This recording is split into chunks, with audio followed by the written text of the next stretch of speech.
Mesdames, Messieurs, bonjour.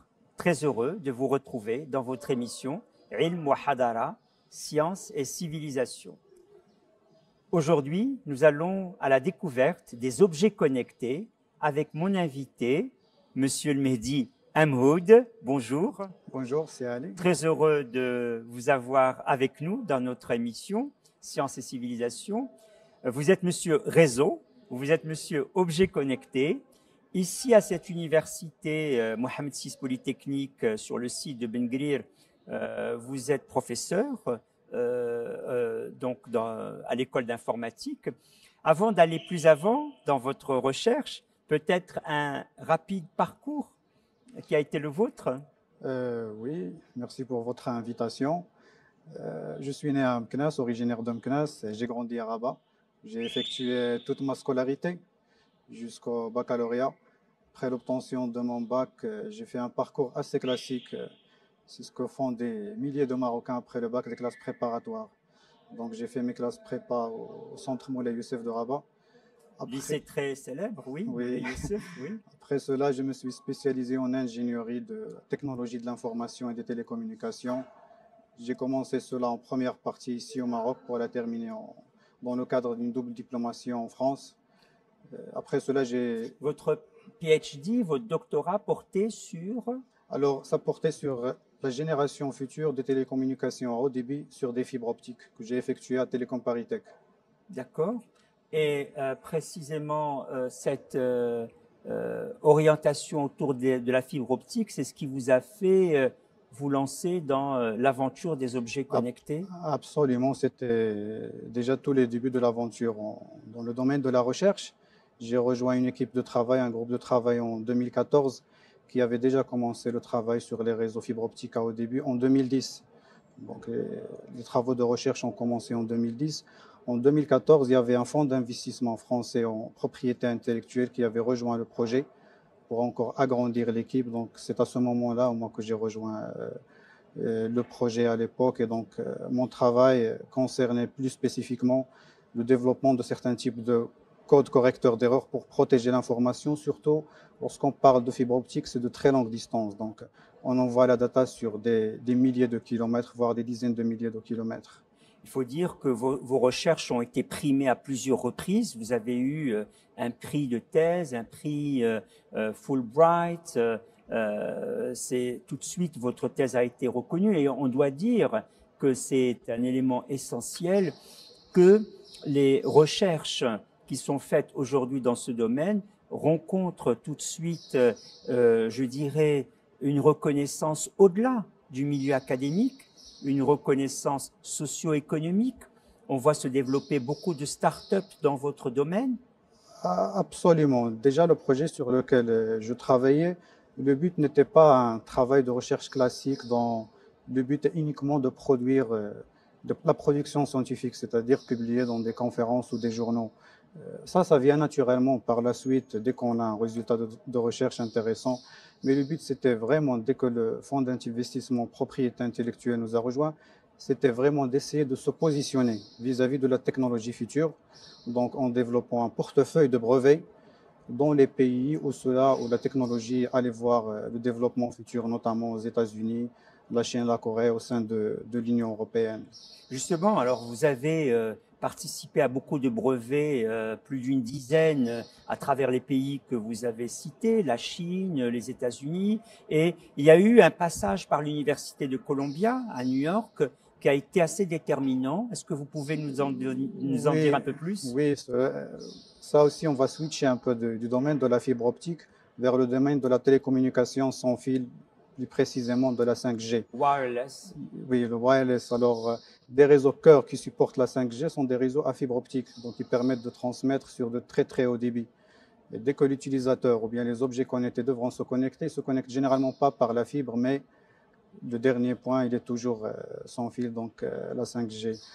Donc mon passage à New York, à Columbia, ça aussi c'était un projet qui a été développé dans la ville de Manhattan, la ville de New York, pardon. Donc, sur l'île de Manhattan. oui, sur l'île. Donc, il y avait plusieurs universités qui participaient, quelques entreprises, et la ville de New York notamment. Donc, moi, j'étais invité par Columbia University pour travailler sur certains aspects des ondes millimétriques.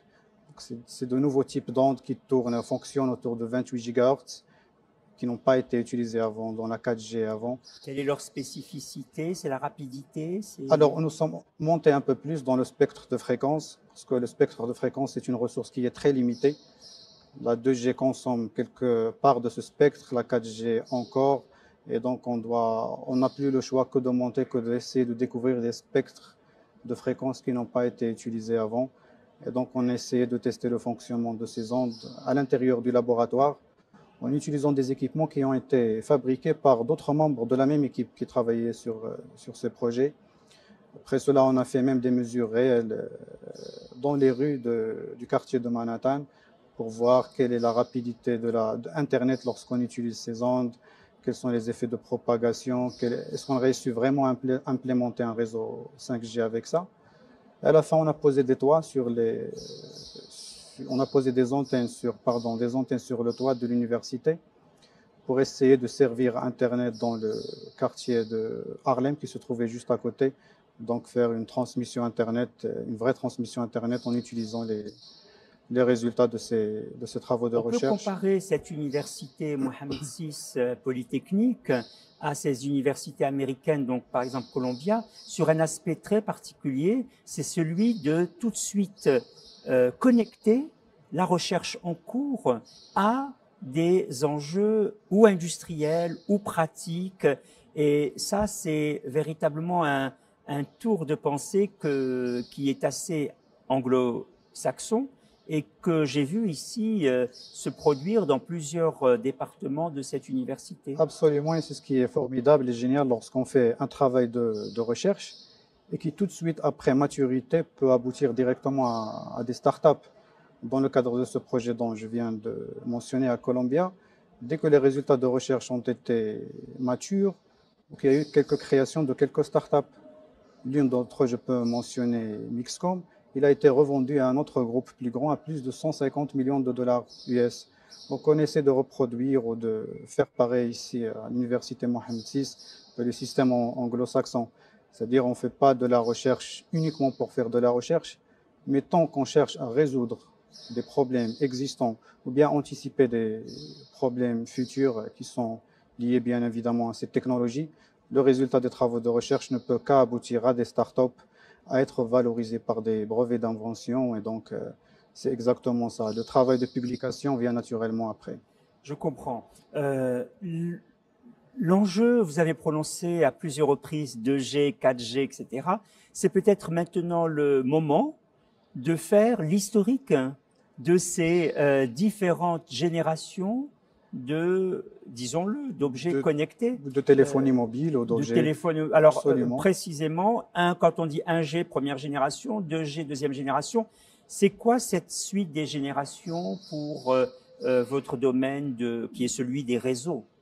La première génération, c'était la première fois que les télécommunications sans fil, c'est-à-dire qu'on pouvait passer des appels vocaux en se détachant de la ligne fixe. Ça, c'était les débuts des années 80.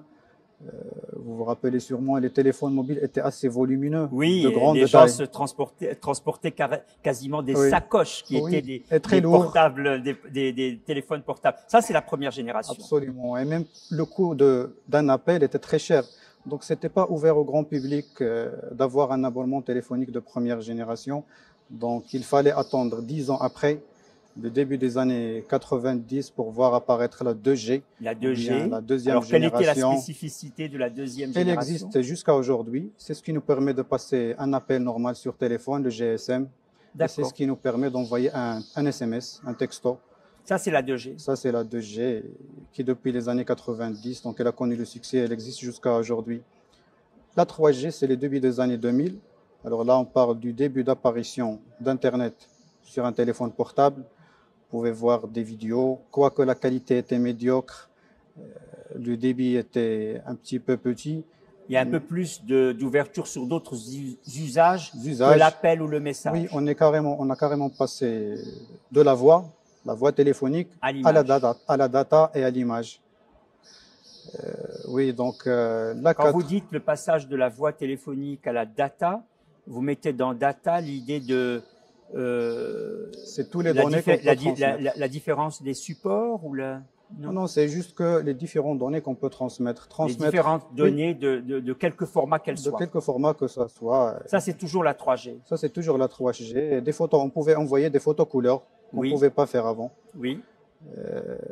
Mais du coup, pour vraiment avoir Internet sur tablette, téléphone portable, il fallait attendre la 4G des années 2010 pour pouvoir... À côté de cela, Internet aussi se développait, c'est-à-dire que c'est un développement en parallèle des objets connectés et d'Internet. Absolument, parce que Internet, 95% de toutes les données qui circulent sur Internet, ils circulent sur de la fibre optique, sur des câbles transpacifiques et des câbles transatlantiques dans l'océan. C'est juste lorsqu'on arrive au point dernier, lorsqu'on veut servir un utilisateur ou bien un objet qui est connecté, qu'on passe au réseau sans fil. Là, on parlait justement de la 4G, le commencement d'Internet.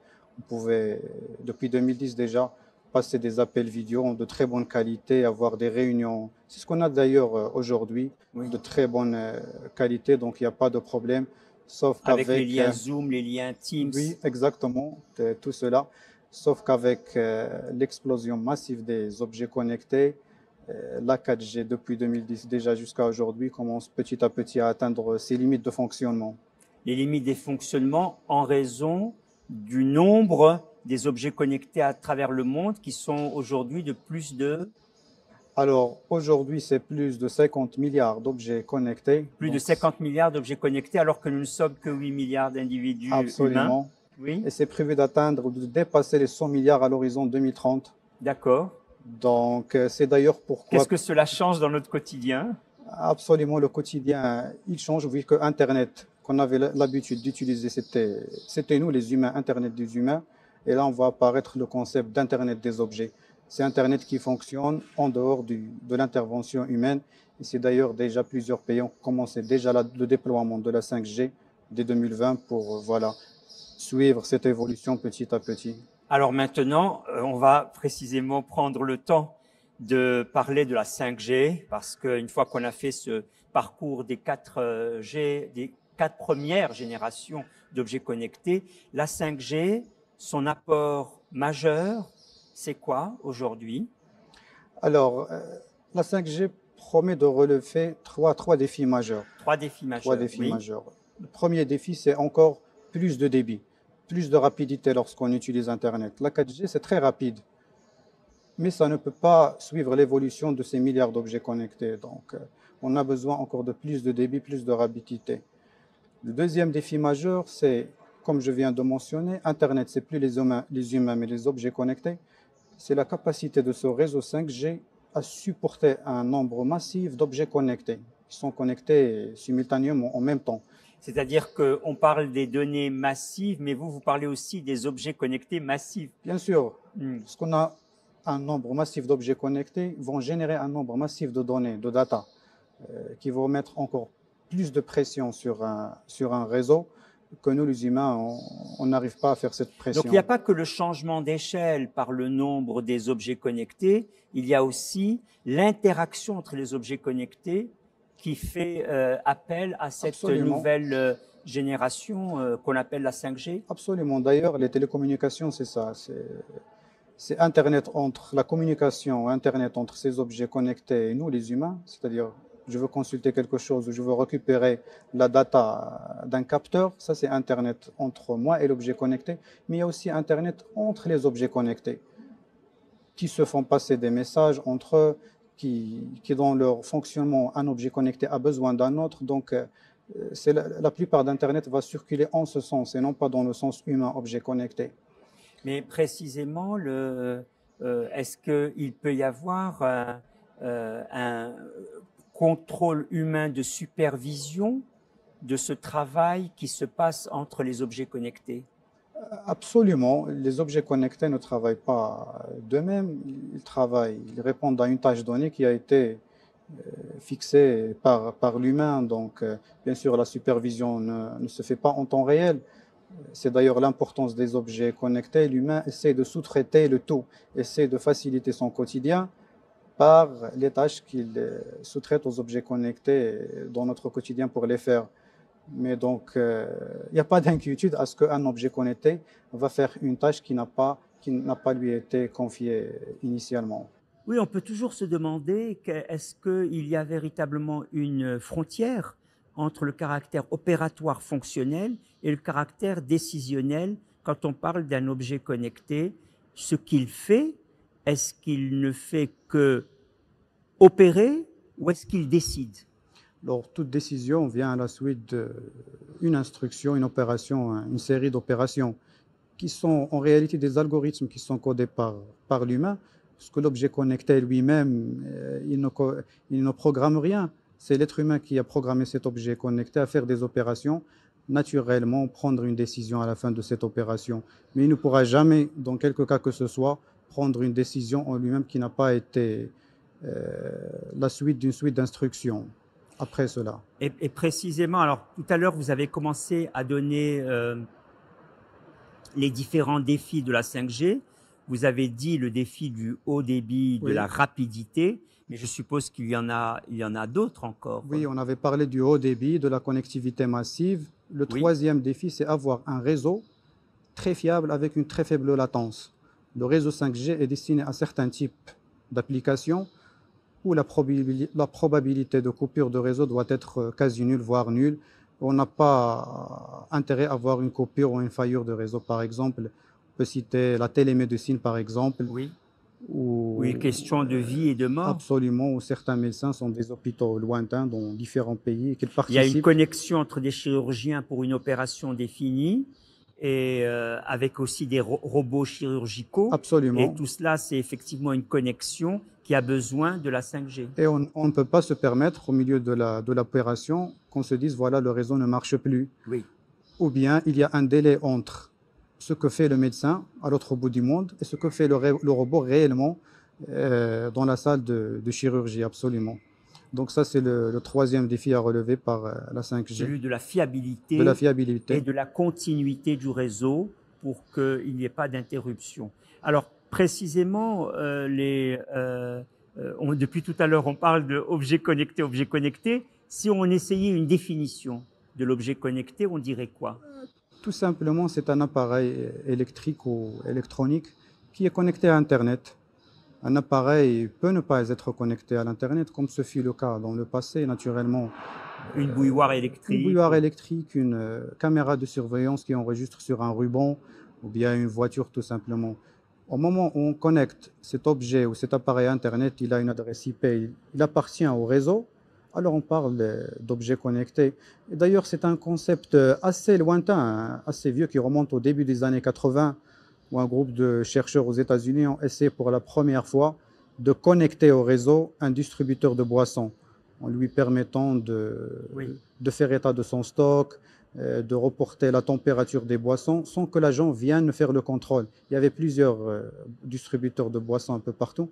À chaque fois, l'agent devait aller lui-même sur son vélo ou autre faire le contrôle individuellement. Là, cette information, via des câbles, était remontée à l'agent. Mais ça n'a pas eu de succès à l'époque, puisque les années 80, c'était même les débuts d'Internet. On ne pouvait pas connecter des objets connectés à Internet, alors qu'on n'avait pas vraiment Internet à l'époque. Donc, il fallait attendre surtout le début de la 4G, les années 2010, pour commencer à parler d'objets connectés, à parler d'Internet des objets. Et on peut même aller plus loin, si vous voulez, parler d'objets connectés intelligents. Oui. Alors là, qu'est-ce qu'on met dans le mot intelligent? En plus de la fonctionnalité d'être connecté à un réseau, on reviendra sur votre question de décision et opération. Oui. L'objet connecté peut prendre une décision. Il est assez intelligent, il est doté d'intelligence artificielle, d'algorithmes spécifiques, bien sûr, implémentés par l'homme pour prendre des décisions vis-à-vis une tâche donnée. Par exemple, une caméra de surveillance connectée à Internet, et l'enregistre. Moi, propriétaire de cette caméra, je peux voir ce qui se passe parce que la caméra est connectée au réseau Wi-Fi ou bien 4G. Je peux être dans une autre ville et voir ce qui se passe chez moi. Une caméra connectée intelligente, par exemple une caméra... Il y a des gens qui ont beaucoup de craintes sur les surveillances à distance, mais là, vous parlez de ce que peut l'objet connecté. Après, sur les usages sociopolitiques, de la surveillance, c'est effectivement des choses auxquelles sensibilisent, des commissions d'informatique et liberté. Mais vous, vous êtes orienté sur les potentialités de l'objet lui-même. Absolument, sur les potentialités futures. Justement, j'allais vous donner l'exemple de ce qu'on commence à déployer dans certains pays, des caméras intelligentes sur les autoroutes. Alors, la caméra filme, il y a un centre de contrôle qui peut voir ce qui se passe sur l'autoroute, mais la caméra a la capacité de détecter un accident de voiture qui est en train de se produire. Parce que l'agent, dans son centre de contrôle, ne reste pas sur son écran 24 heures sur 24, il a plusieurs écrans. Donc la caméra, elle a la capacité de détecter une collision de voiture. Elle a aussi la capacité d'avertir les services de police, prévenir une ambulance, voire même détourner le trafic routier, allumer un feu rouge pour détourner le trafic vers une voie plus sûre pour éviter qu'un deuxième accident se produise. Donc là, c'est l'aspect intelligence et son aspect vraiment très potentiel lorsqu'on l'ajoute à l'objet. C'est ce qu'on peut appeler des systèmes d'aide à la décision. Absolument. Par exemple, au niveau médical, il y a eu une expérience qui a été faite au Canada où des enfants prématurés, des bébés prématurés, avaient une santé bien sûr très fragile, il fallait les surveiller. Et le problème du pédiatre, c'est qu'il pensait que l'enfant, par exemple, qu'il avait sous sa surveillance, allait survivre le lendemain sans problème. Il recevait un message à 5 heures du matin disant que le bébé prématuré était mort.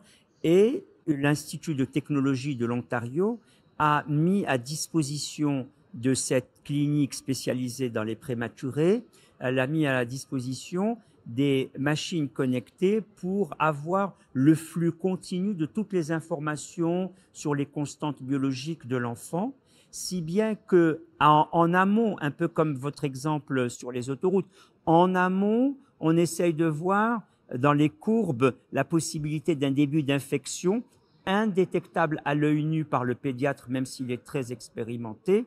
Et donc, ce sont des connexions qui ont pu sauver des vies parce que on repère une infection par le flux d'informations avant même de la détecter par les objets non connectés comme le thermomètre, etc. Absolument. Vous avez mentionné ces travaux de recherche dans une université au Canada, c'est bien ça? C'est cela, oui. Je vous confirme qu'il y a aussi des travaux de recherche ici à l'université Mohamed VI, certains types de travaux de recherche pour détecter les cancers dans un état très prématuré avec des algorithmes d'intelligence artificielle, d'aide à la décision. Il y a aussi d'autres projets où on peut munir un patient de certains capteurs qu'il va porter 24 heures sur 24 et qui reportent leur état de santé. Donc ça permet donc d'avoir une idée de ce qui se passe avant que le pire se passe, si on peut le dire. Oui, c'est cela, c'est des outils de prévention. Absolument. C'est des outils de prévention. On arrive maintenant, si vous voulez, à la dernière partie de notre émission, autour de tous les enjeux sociaux. Pardon. Oui. On a déjà commencé à donner quelques applications, les applications médicales, les applications sur la sécurité routière. Oui. Je crois que vous avez aussi un exemple sur les matchs de football. Alors là, oui, donc si on veut passer à la 5G pour pouvoir supporter un réseau d'objets connectés qui est massif, vous mentionnez l'exemple du football. Sur un terrain de football, on a des dizaines de milliers de supporters. De spectateurs directs dans le match. Qui vont utiliser le réseau et en même temps. Donc, chacun veut partager, par exemple, une vidéo. Chacun veut faire un live, chacun veut envoyer. Et multiplié par 10 000, il faut une puissance. Ça par 10 000, donc ça crée une pression énorme sur le réseau. Et donc le réseau 4G pour le futur, pour pouvoir que ces supporters envoient des vidéos toujours en bonne définition, en bonne résolution, pour que les lives, il n'y a pas de coupure et tout ça. Donc, il faut passer la relève à la 5G. Et d'ailleurs, ça reste le choix d'une nation de Bien faire sûr. Ça ou de pas, de vouloir offrir une meilleure expérience utilisateur pour les visiteurs en touriste, par exemple. Il n'y a pas de raison à ce qu'ils aillent dans un pays et trouvent une qualité de réseau qui est moins bonne à la qualité de réseau à laquelle ils sont habitués dans leur pays d'origine. Et en même temps, quand on pense à ce haut débit, on pense à la consommation énergétique, on pense à la consommation d'énergie. est-ce qu'il y a un gain d'économie tout en allant vers le haut débit, ou est-ce qu'au contraire, il y a une voracité électrique? Alors, la question fait toujours un grand débat. Qu'en est-il pour la consommation énergétique de la 5G? Oui, la 5G permet de réduire notablement, donc, 3 fois moins de consommation énergétique par rapport à la 4G. 3 fois moins que la Oui, 4G? 3 fois moins. Mais qu'en est-il par rapport à l'augmentation explosive du trafic de données? Donc, lorsqu'on Ah oui. parle de données massives, d'objets connectés, c'est plus de data. Si vous voulez, ça ressemble un peu à l'industrie automobile. Si on prend par exemple un exemple d'une voiture, d'une marque donnée qui circulait dans les années 80, on va dire qu'elle fait le trajet Rabat-Casa. Dans les années 80, la consommation des voitures était très haute en termes de carburant. Donc la même voiture, aujourd'hui, fait le même trajet Rabat-Casa, mais en consommant beaucoup moins vu le développement de l'industrie automobile. Mais qu'en est-il au nombre de voitures qui circulent aujourd'hui Eh oui. par rapport aux années 80? Ça a explosé. Et donc, c'est ça la 4G, 5G. La 5G permet de réduire le coût énergétique, mais il y a en De plus en plus contrepartie, d'objets connectés. absolument, C'est ça. absolument. L'incidence, pour prendre un terme médical, l'incidence chez les médecins, c'est le nombre de personnes qui entrent dans une maladie, et la prévalence, c'est le nombre de personnes malades de cette maladie. Alors, on peut dire que la prévalence est beaucoup plus importante Oui, maintenant, parce que ces objets sont simultanés, et que leur simultanéité demande de l'énergie, mais chacun de ces objets demande moins d'énergie absolument, qu'avant, absolument. si j'ai bien compris. C'est exactement cela. Et vous pouvez aussi rajouter à là l'infrastructure qui sera déployée. Comme vous le savez sûrement, dans chaque pays, il n'y a pas un seul opérateur téléphonique, mais plusieurs. Aux États-Unis, il y a une dizaine d'opérateurs qui se partagent le marché. Et donc, chaque opérateur devra déployer sa propre infrastructure, donc plusieurs antennes. Un réseau Internet, il marche grâce au réseau électrique, donc encore plus de consommation énergétique. Il y a aussi les usines qui vont fabriquer tous ces objets connectés, des usines qui vont aller à la recherche de matériaux rares qui entrent dans la fabrication des objets connectés. Donc, toutes ces industries qui C'est une sont... machinerie, hein, Oui, il n'y a pas que la 5G, grandiose. absolument. On arrive au terme de notre émission, passionnante, je vous remercie. Il y a un projet qui vous tient à cœur, que vous menez actuellement avec la Suisse, et où il est question de drones, si je ne m'abuse. De quoi Oui, s'agit-il? oui, c'est le projet EXAF, Excellence in Africa, Excellence en Afrique. qui a été initié il y a déjà 2 ans par l'Université Mohamed VI Polytech de Ben Grir et l'École Polytechnique fédérale de Lausanne, le PFL, qui concerne la promotion et le développement de l'Afrique. Donc moi, mon projet, c'est une seule partie ou un axe de ce projet qui concerne le développement des professeurs juniors en début de carrière, pardon, qui se trouvent en Afrique, en leur permettant de travailler entre leur propre labo et un autre labo qui se trouve à Lausanne, en Suisse. Donc, C'est un travail de localisation pour que les gens, à partir d'un élément local, soient tout de même très connectés.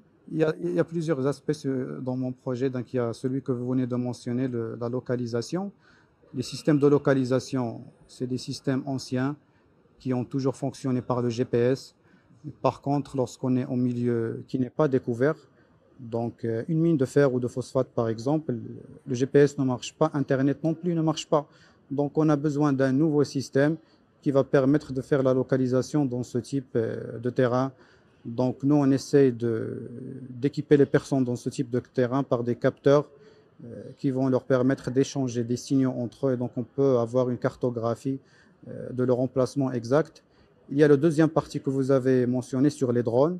Alors là, c'est un type de réseau hybride où le réseau est formé par des drones qui survolent des objets connectés au sol.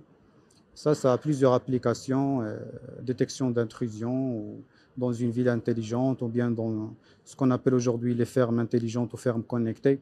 Vous avez des objets connectés dans le sol qui font des tâches, par exemple la mesure de l'humidité, la température et tout ça. Donc il y a un drone qui passe et qui va récupérer toutes ces données. La donnée n'est pas envoyée sur Internet comme ça directement, mais ces objets connectés, ils entrent dans ce qu'on appelle un mode de sommeil, ils ne fonctionnent pas. Ils attendent l'arrivée du drone passer en mode EV, commencer à transmettre la donnée au drone. Et donc, le drone, il revient, il récupère tout ça. Donc, on essaie d'implémenter cette architecture dans le cloud pour pouvoir travailler entre l'UM6P et la Suisse, donc entre le PFL. Et on essaie un peu de développer les solutions, les protéger par des brevets d'invention. Et pourquoi pas développer une start-up à la fin, lorsque les résultats de ces travaux de recherche seront assez matures. Écoutez, c'est passionnant. Merci beaucoup de votre passage aujourd'hui dans notre émission. Grâce à vous, on en sait un peu plus sur les objets connectés, sur les réseaux qui sont mobilisés pour ces objets connectés, sur la révolution, dit-on, de la 5G. Merci beaucoup. Chères téléspectatrices, chers téléspectateurs, je vous remercie de votre attention et vous donne rendez-vous à une prochaine séance. Au revoir.